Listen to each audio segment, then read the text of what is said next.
Target boycott is a farce. A farce. He's doing it, I think, the 25th in honor of George Floyd's death. Why do we always honor the worst of our exactly of our time? Why? And you once said black people voting for Trump are having an identity crisis, and transparently, I voted for Trump. I call it a identity crisis because I think it's voting against self-interest. As a black person, I don't know how a black person who identifies as black or Trinidadian would say, how do I vote for a person who calls all immigrants criminals and monsters and rapists? How do I support a person who is able to commandeer evangelicals in America and say, hey, I'm agree on two issues: same-sex marriage and abortion. Anything else outside of that in terms of ethics or morality we'll do away with. And so this evangelicals who trumpeted for Trump can't find one time since the election, November 4th, that he's gone to church. Not one time. But this is a return back to God. This is a revival in America, and the fearless leader didn't do it. Wow. Oh my gosh. My blood is boiling. All right. I want to get you ladies' response to this. First, I got to say, identity crisis? It's woke pastors like him who have identity crisis, trying to be both a preacher of the gospel and a political attack dog for the Democrat Party. You can't serve God and serve the DNC as he totally does.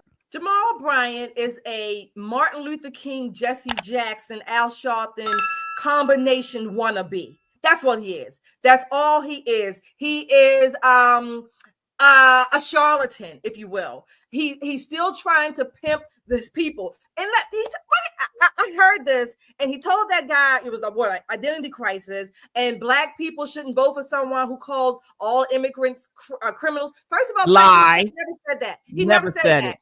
In that speech, I think it was in Charlotte, he said some of them are drug dealers, murderers, things like that. Some of them. That has been debunked so many times, okay? That's number one. Number two, let's debunk some of these preachers, okay, that steal and pilfer from their congregation. How many people in his congregation make more than he does? Or how many people in his congregation with this identity crisis that look like him, how many of them get all the gifts and the largesse and the cars and the coats and the scholarships that he may get for his family? How many of them do that? No.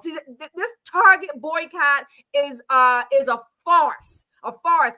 And the third thing, he's doing it, I think, the 25th in honor of George Floyd's death. Why do we always honor the worst of our exactly of our time?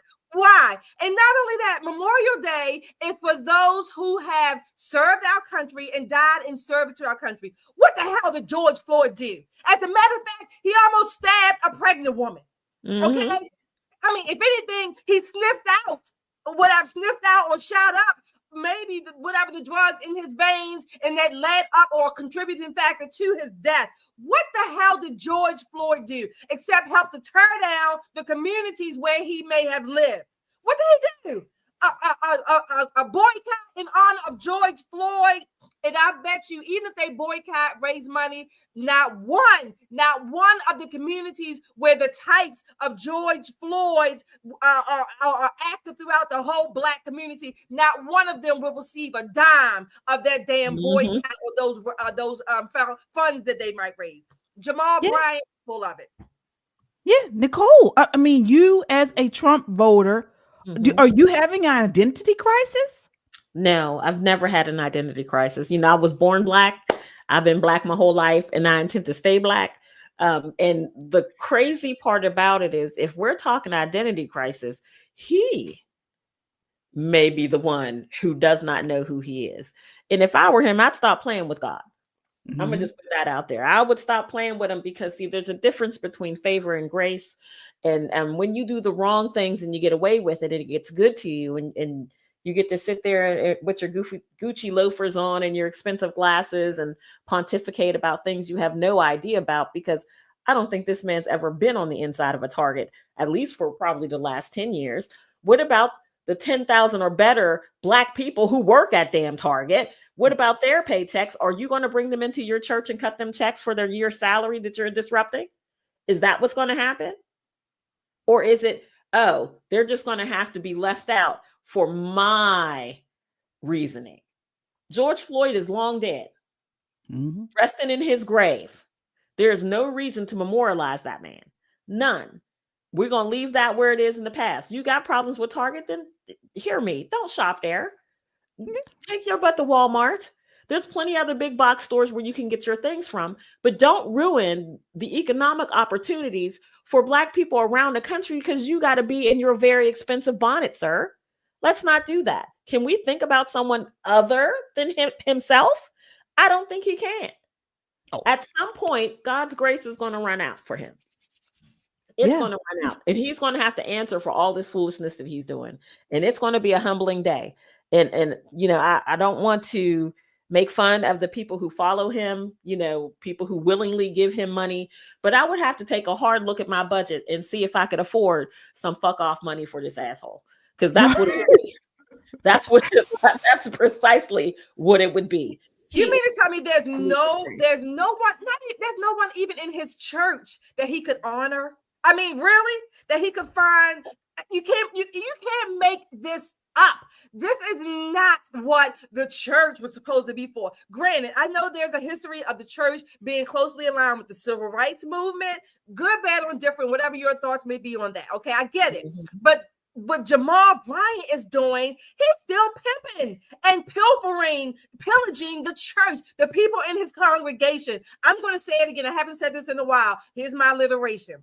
Progressive policies pulverize the people they purport to protect. That's exactly all he's doing. Nobody in his church, except for Jamal Bryant, is going to get the notoriety or whatever you get. I want to see the fundraisers and see how it's distributed. We know he doesn't.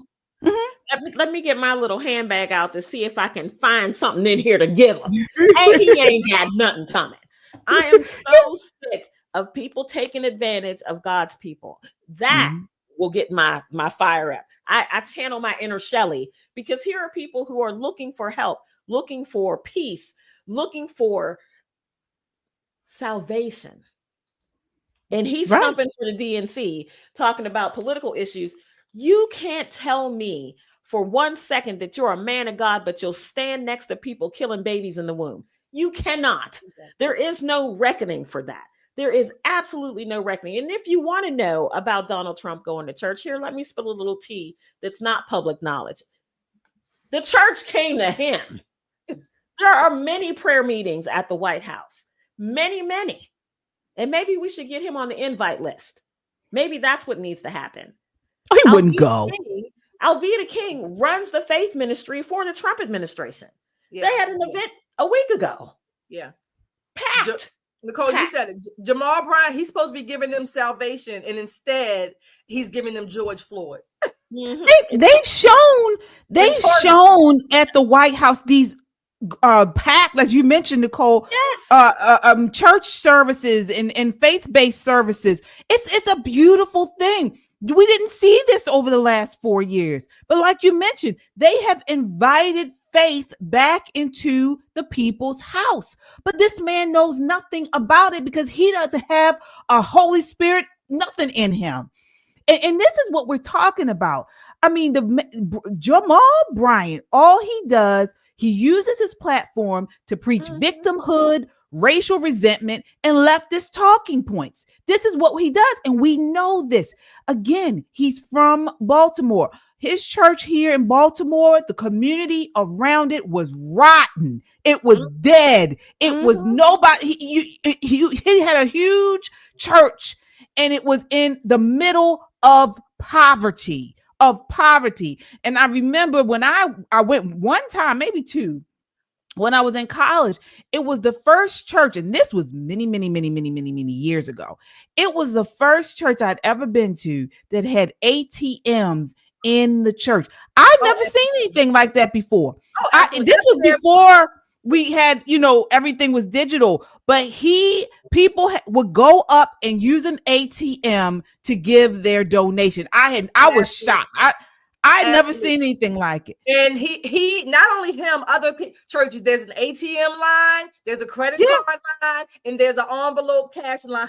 Come on down. The price is right. Come on down to the pulpit and bring your tithes and offering and give them to the Jamal Bryant types, because they're not going to the mission and the work of the Lord.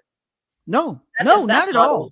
That bothers me to no end, because it does. It really does. His decision to be who he is, and that's holy for him. But the people who are coming to him seeking God, that is the part that is unforgivable. That is the part that's unforgivable. Yeah, well, when you are someone that God places in leadership, and I won't even say God placed him there, but when you are someone in leadership and you are leading massive amounts of people to the wrong way, you are gonna have some. You will see justice. God will get you. For that. See, girl, don't get me. You don't play with that. And the Bible talks about it in Matthew. Beware of false prophets who come to you in sheep's clothing, but inwardly are ravenous wolves. In other words, they look holy, preach nice, all these good sounding messages, but their hearts are full of self-interest and deceit. And he is exactly that by definition. Exactly. That's the one thing. Again, Christian, whatever your religion may be, you don't play with that part.